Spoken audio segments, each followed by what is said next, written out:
Demon King said, "Look, there is only Hamel's grave, within nothing happened here," Amelia silently making his face like she's going to cry. After that Amelia asked to Demon King if reincarceration that, does he likes that body as a vessel? He said that, his business here is done so he'll return Hamel's body. With creepy smile Amelia says, "Are you sure not taking this body because it's the body of your dear precious Vermouth's friend?" Demon King said, "Yes, but Hamel is not his friend." After that Hamel's body falls on ground in front of Amelia and Eugene. Amelia slowly stand up and said to Eugene that, "He was lucky this time, but you won't be this lucky next time." Then she collect the Hamel's body and leaving from there. While thinking that, she can't do anything to that kid right now, but someday, she'll make sure to get him once the promise is over, and then a creepy smile appeared on her face about thinking that, she can't wait for that day. Eugene there standing alone and silent, he clench his fist and shouting very loud with anger, he punch the wall that cracked there, he keep punching the wall until it's broke apart, in his mind. Demon King's word, "Foolish lion," are ringing. Eugene says that angrily, "Fucking son of a bitch," he knows that he reincarnated. Demon King words are flashback his memory while he's saying that, "Your existence, your soul, it was all because of Vermouth's promise that he could be born 300 years later." Eugene thinks, what did he mean by that? Does that mean Vermouth made a promise with the Demon King in order to have him reincarnated? He thought further that, no way, if Vermouth really wanted to do something for me, he would have chosen to kill the Demon King rather than to reincarnate me, plus that promise was a promise of peace, it had nothing to do with his reincarnation. And then he thought about when Demon King said that, he is not Hamel's friend, then Eugene lifted his fist and said that, he don't like you either, you piece of shit. Eugene thinks that Amelia took the Death Knight made from his body, he won't able to destroy it. Eugene still thinks about Demon King's words that, the end of a promise, and a stopped will, this bastard, why does he have to speak in riddles? Eugene grit his teeth and thinks, he don't intend on making any promise, stop the will for what? If the will rolls over shit, you should just destroy it, not stop it. He thought, if his reincarnation wasn't Cyan or Anis's doing, but Vermouth's, he wouldn't expect him to do something like that. Then he put his hand in his robe and bring a leaf. He kept thinking, 200 years earlier, after Vermouth died, someone invade this grave. Cyan realized something was wrong and came all the way here, and she had a fight with the invader then disappeared. This leaf that he found in front of Hamel's coffin, this is a leaf of the world tree, the leaf of world tree allows you to warp to the elven forest where you are. Who could have invaded his grave and cornered Cyan like that? Is it Vermouth? If it was Vermouth that had fought Cyan here, then what would have been the reason? Then he remember his previous that he's saying that, what's up with you guys? Why are you getting in my way? Cyan said, he's just some everyday mercenary, why do you want to bring him along? Cyan complained even at first sight. Anis said, Sir Vermouth, he looks like he has no class at all. She is sure there are countless warriors better than this stray dog. Anis straight up insulted him. Moron said, he heard that warriors of the kingdom by the sea are very brave, he want to fight them. Moron was an idiot as always. Vermouth said, no, it has to be you, Hamel Dinas, to recruiting Vermouth's companion. Hamel said, he don't really care about that, he don't intend on obeying someone weaker than him. Vermouth said, then if he win, you'll become his companion. Then we saw Vermouth defeated Hamel, then Vermouth said he's stronger than him, but Hamel didn't agree and said, let's do it again. Then Hamel prepared to fight, but at last Hamel again defeated by Vermouth. Hamel said, he is much weaker than Vermouth, so why do you want me to come with you? Vermouth said, you promise him if he win, you'll be my companion. Hamel said, he don't get it, if you, the warrior of light, were to ask anyone to be your companion, people would line up. Vermouth said, you are the last one that he need your power to ill all the demon kings. Vermouth open-heartedly welcomed him into his team. Eugene thinks, if the reincarnation and necklace were Vermouth doing, He would have been able to place that necklace in the Lionheart treasury without a problem. Then Eugene think, it's too early to conclude anything. The illusion of Senya, he saw in the Azoth and the writing on the inside of the coffin in Senya's handwriting. If that wasn't referring to heaven but my reincarnation, did Vermouth betray Senya? He doesn't know, he doesn't even want to think about that possibility.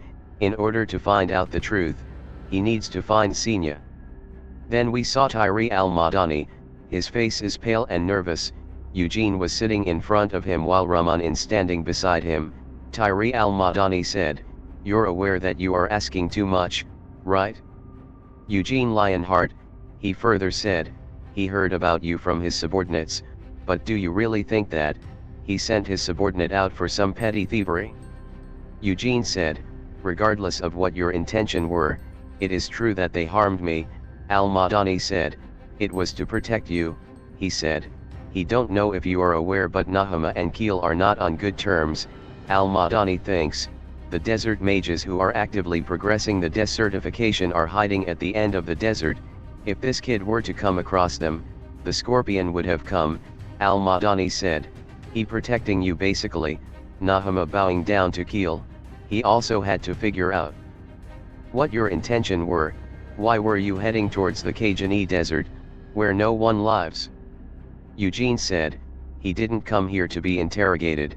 Al-Madani said, that's it, he can't interrogate you, that's why he had his subordinate follow you so that they could protect you if something were to happen. If Rahman had properly carried out his orders, we wouldn't be having such an uncomfortable conversation right now. He understand why you would feel unpleasant about the ordeal, but from what he heard, his subordinate kept a good distance from you when you suddenly attacked them. Eugene smirked and thought, he is not bringing up the assassins or the mages at all.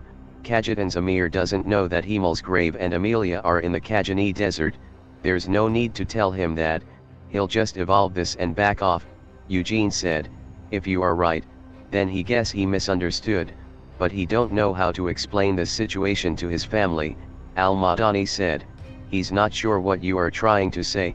Eugene said, even if it was a misunderstanding, it is true that you endangered his safety. Even if he were to explain the misunderstanding, he don't know how his family would take it. Then with shaking voice Al-Madani called Mr. Eugene. Eugene further said, he don't want to a bad outcome either, it could lead to a problem between the two nations, and he don't want to put his family in a difficult situation because of this. Al-Madani asked, what is that you want? Eugene said, 500 million sell. Then he smiled and said, he think that's a pretty cheap price to repair a relationship that has been soured by a misunderstanding. Al-Madani smiled and said, he heard you have just turned 19, but you are rather bold, he can give that money to you if that will calm your anger. Al-Madani asked, he had liked to ask you just one thing, what did you see in the Kajani desert? Eugene said, he saw the desert, as you said, there was nothing else. Eugene think, the statue, coffin, and memorial stone, he put it all in his cape, there is nothing remaining there now. Even the Sultan does not know about Hamel's grave. As long as Amelia keeps her mouth shut, what happened back there will not get out. Eugene said, he will be taking Rahman, he'll have him pay for threatening his life. Al-Madani said, if you want that, he can have him executed right in front of you. Rahman is shocked about that, his master is sacrificing him. Eugene said, he's not a merciless person who wants a person's head cut off for something like this, he just going to bring him back to his family and have him clean toilets or something. Al-Madani said, as you wish. Then Eugene thinking about his previous life as Hamel, in a battlefield many corpses are lying on the ground while Anis was praying for them and Hamel is standing beside him. Anis said, Hamel, sometimes, she have doubts. If God really omnipotent and all-knowing, then why does he let these young sheep bleed? Hamel said, Anis, you are drunk. Anis shouting loudly and said, if he really is a light to chase away all darkness, then why doesn't he do that? He said, we have Vermouth, he don't know about your god of light, but he do know that Vermouth, that bastard, is one ridiculous strong guys. God could not take care of the world himself, so he sent Vermouth, the living miracle. That is why he is a warrior, and why the sacred sword acknowledged him is as its owner. Anis said, she didn't expect to hear those kind of words coming from you. She actually ruined the mood. Then Hamel shouting and said, do you think he is saying this because he wants to? It's really annoying to listen to your drunken tirades over nothing. So hand over the drink. Instead of drinking on your own, she picked up the drinks and said, this isn't alcohol, it's holy water. She can't give it to someone like you who lacks faith. Hamel irritated and said, he will be a believer starting today, so give me. Anis said, she cannot be kind in response to fake faith. Eugene thinking about that pleasant memory of his about Anis, then Eugene and Raman standing in front of Anis statue, sacred ground of light, Hogani, that is where Anis statue is. If he take a ship from the Holy Empire Eurus across the ocean, he will arrive here in Hogani. 200 years ago, Anis sent a prayer here before starting a pilgrimage to other end of the desert. Eugene think, Anis came to his grave to pay her respects. Sinya's retirements and Anis' pilgrimage, the time period doesn't overlap completely. Sinya retired a few years earlier, then Anis left on half pilgrimage. Anis could not enter his grave. If she had, she would have done something about the state it was in. Was Vermouth also involved in the disappearance of Anis? He could not find anything in Hogani, something that could be a clue right now. Is this leaf from the world tree that Sinya left behind? Then Raman said, young Master Eugene, it has already been a week since we got here. Have you perhaps changed your mind? Eugene said, no, we are going back to Kiel. Then we saw there is a portal, and in front of this Eugene's father, Cyan, Cyan's mother, and Nina standing to waiting for Eugene. Cyan grit his teeth and said, you son of a bitch, you are finally coming back after 2 years? Let's see how much stronger you are now, Eugene. Cyan standing waiting in front of portal, he looks nervous something. Then his mother said, Cyan, you seem unhappy that your brother is coming back. Cyan said, he want him to come back, but he also don't. If Eugene wants to become the patriarch, he will probably give it up to him. Cyan's mother said, as long as you don't step back, Eugene won't to become the patriarch. Cyan said that, is that what's best for the Lionhearts? Patriarch's position should be taken by the strongest Lionheart. Cyan's mother said, you are no longer a kid, you can make decision on your own. It is become the patriarch or give up the position to Eugene. It is your choice. Cyan said, that's not what you wish for. Cyan mother said, seem like she have raised you too strictly. She don't want to be like Theanese. She don't want to ruin her child with excessive greed like she was. Cyan said, he's different from Iod. Then Cyan's mother said, yes, you are, so you can make what you feel is the right choice. She smiled brightly and said, if you feel that it is the right choice, then she'll respect it. Eugene is your brother even if you are not related by blood. You are still brothers, so talk to him once he's here. The succession of the patriarch position can wait until then. Cyan said, okay. Then Eugene emerged from the portal, and outside there everyone is waiting for him. Eugene's father emotional that moment. Then Eugene said, he'd have seen you all back at the house anyway. Why did you all come to greet me? Then Eugene's father crying and called his son and hugged him very tightly. Eugene said, it's been while father, look like you have worked out a lot. Your body's steady but you have grown out your beard quite a bit. His father said, it's thanks to steroid. Eugene thinks, steroid, that's gorgeous father, are they close enough to refer to him by his first name now? Eugene said, he told you not to take that medicine. Then Eugene noticed there is Cyan's mother. Then he said, excuse him, he didn't see you. While she said, don't be so awkward, we are family. Then Eugene searching something and asked, where's the patriarch? Cyan's mother said, he's at the Black Lion Castle because of the coming of age ritual. You know about that too, right? Eugene said, yes, the blood succession ritual, which is a Lionheart tradition, is attended by both the indirect and direct lineages, but the coming of age ritual is just for the direct lineage children. Cyan's mother said, it was Iod. who is 2 years older than you, who should have gone through the coming of age ritual last time, but he has basically been estranged, so the last one was skipped. But there are 3 children, Eugene, Cyan, and Seal, who will be adults next year, so she think this ritual will be a bit more extravagant than before. Eugene said, "Is that what the patriarch wanted?" Cyan's mother said, "It's what the Senate wanted." Then she noticed there is a man behind Eugene. Raman is very tense and nervous. She asked, "But, who is that with you?" Eugene said, "My subordinate, his name is Raman, and his age is." Then Eugene asked, "Raman, how old are you?" He said, "He is 32, Eugene said, "He personally picked him out himself, he is trustworthy, he is not teaching him or anything, he was just going to have him work some random job from his sake." Then he called Nina, then Nina brightly smiled and answered him, "Yes, Mr. Eugene," he said, "take him and teach him, the barn and the tourney hall cleaning and other things you don't want to do that require strength." Nina surprised, and said, "Are you sure that's okay?" "He is your subordinate," he said, "that's why he should do what he tell him to." "Raman, this is Nina, she is now your senior, learn from her." Raman thinks, he have to treat this lady who looks at least 10 years younger than me, as my senior? He will do anything if it's for young Master Eugene, he'll at least paying him back for saving his life, and there will be a day when he really need me, that day, he will risk his life for the young master as a warrior. Then Cyan said, "Hey, if you are done, let's talk," then walk from there together. And in the way Cyan asked to Eugene, "What are you?" Eugene was surprised to hear that, and said, "What the hell are you talking about?"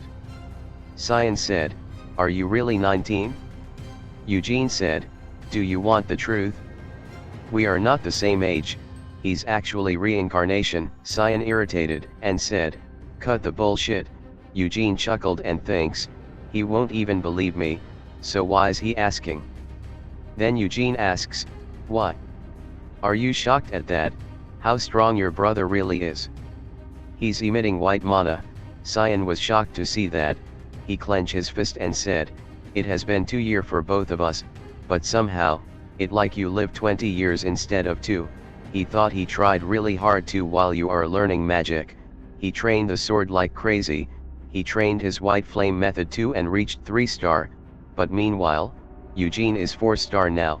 Then Cyan with determined face said, "Eugene, you become the patriarch." Eugene said, "What nonsense are you suddenly spouting? You are telling me to become the patriarch?"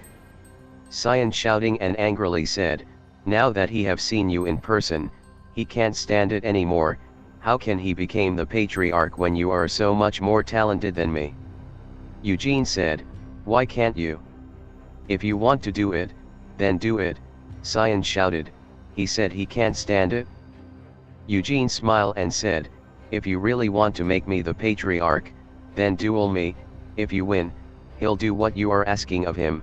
Cyan was puzzled and innocently said, "If he duel you and win, then why would he make you the patriarch? The person who beat you, him, should be the patriarch." Eugene also innocently said, "You are smarter than he thought." While Cyan is irritated, Eugene said, "The one who will become the patriarch is Cyan, the seat should go to whoever is most willing, he don't want to do something as bothersome as being the patriarch. If you really want to change my mind, then do so with your strength." Cyan sighed and said, "A duel is a bit much, so let's have our first spar in a while." Eugene said, "He is telling you this is in advance, but no matter what you do, you can't beat me." Cyan hit his shoulder and said, "He know, you son of a bitch." Then sparring sound coming and there are people standing, they watching their dueling surprising way. Then we saw Eugene standing there and Cyan hitting him from everywhere while Eugene without effort smiling and without moving an inch he easily defends Cyan all attack. Eugene thinks, he is using his sword aura with ease and he's effortlessly maintaining it for a long time. Cyan, that bastard, as he rose to 3-star in the white flame method. Cyan was exhausted and thinks, it is strange, he shouldn't be this exhausted already, it's almost as if the sword he is swinging weighs nothing. Through It feels like Eugene's sword is deflecting his attacks, it also sticky, pulling his sword in directions that he don't want it to go. Cyan attacks desperately while Eugene is easily deflect his sword with his sword, then there is intense fight. Cyan is attacking from everywhere while Eugene is standing there not moving a bit. There are two servants watching all this. One of them said, "How ridiculous, if he were to use sword aura and fight for real, would he be able to beat young Master Eugene?" Then from behind someone said, "It would be difficult, he was Sir Hazar." He said further he was already strong 2 years ago but now he feel overwhelming might radiating from Eugene. He's seeing them dueling while sweat drip on his face and thinks, Cyan has also accumulated considerable skill in that time as well, but Eugene is taking on all of Cyan's attacks, without taking a single step. Then Eugene attacks Cyan that he barely managed to defend and push back. He's kneeling on the ground. He asked to Eugene, "What is that?" "That thing where you push my sword around," Eugene said. "He's just parrying," Cyan shouted and said, "Stop lying. That technique isn't just a normal parry, you are not deflecting his sword aura, you are drawing it out, it brings his attack off balance and make him overuse his mana." Eugene says that, "You have a good eye." Cyan asked to teach him how to do that as well. Eugene was surprised such request and smiled manically and said, "Really? You want me to teach you?" While Cyan shaking and angrily listened and convinced himself that endure it. Then Eugene said, "Fine, he'll teach you." Cyan can't believe and said, "Really?" Eugene said, "If you get strong enough, there's no need for me to become the patriarch, right?" Eugene said, "There's too many people watching here, follow him, another place, they are on a quit place." Eugene said, "You won't able to become stronger than him, but as long as you are strong enough so you don't bring shame to the Lionhearts as the patriarch, that's enough, right?" Cyan agreed that. Eugene further said, "And no matter how much you try and push it onto him, if he say he don't want to do it, that's that, got it?" How would he become the patriarch when he doesn't want to? Cyan thinks, how many times have he asked him to take the role? It has to be no less than 3 times, if he's still saying he doesn't want to do it, then there's not much else he can do. Then Cyan cleared his throat and said, "If you really don't want to become the patriarch, then there's nothing he can do about it." Then he start bragging nonsense that, his skill is impressive but he don't have the dignity befitting of the patriarch and he didn't even receive proper education. Simply put, that means he is not prepared for it, for someone like him who is live in the countryside, there's no way he had be familiar with the culture of high society. Then Eugene kicked his legs and he hold his leg and asked, "Why did he hit him?" Eugene said, "Unlucky," Cyan said, "but when you are going to teach him that technique?" Eugene said, "He is a bit busy, it will be hard for him to teach you here himself, he'll write it down later and give it to you, if you read over it and practice it a lot, you will be able to do it, too." Cyan said, "You are not lying to me because you don't want to be the patriarch." Eugene said, "He may not want to be the patriarch, but he's not lying to you, either." In south region of Kiel, a white and rugged mountain located, Mount Uklas, the last Grand Duke of Kiel Empire, Vermouth the Great, give up his title and moved to a mansion in the capital. 300 years later, Mount Uklas still remains the private property of the Lionhearts, the Black Lion Castle at the peak of Mount Uklas. This was where Vermouth the Great stayed the longest, and was the place his body was buried. There is a round table meeting, Lionheart Senate member are on round table. Sitting there, the patriarch reading letter and said, "Eugene, it seems that child has returned to the main house." Then there is a Senate member said, "It's a suitable time, there's only 2 months left in the year." Patriarch said, "There's no reason for us to bring him up here, is there?" That Senate member said, "It was the patriarch who did something unprecedented. This is the first time a child of a collateral line was adopted into the main family, in all of Lionheart history." Patriarch thinks, "He have felt this ever since he was young, but dealing with this man is uncomfortable. That man is the eldest member of family and a member of council, the White Lion of Immortality, Doineth Lionheart, Then Sir Doinath said, "Of course, the patriarch proved the kid's worth, but unfortunately the children of the main family made a lot of noise about this decision." Then Carmen said, "Not just the patriarch supports him, Eugene Lionheart, she saw that kid in person at Arod, as well. Who cares if he's from a collateral line? What's important is the kid's potential." Then that old man gave a fierce look and said, "Carmen, no matter how discerning your eyes is, it does not represent the black lions." Then she moves his gaze. Then Sir Doinath said, "So he'll have to meet him myself and check, serving as a coming of age ceremony of sorts."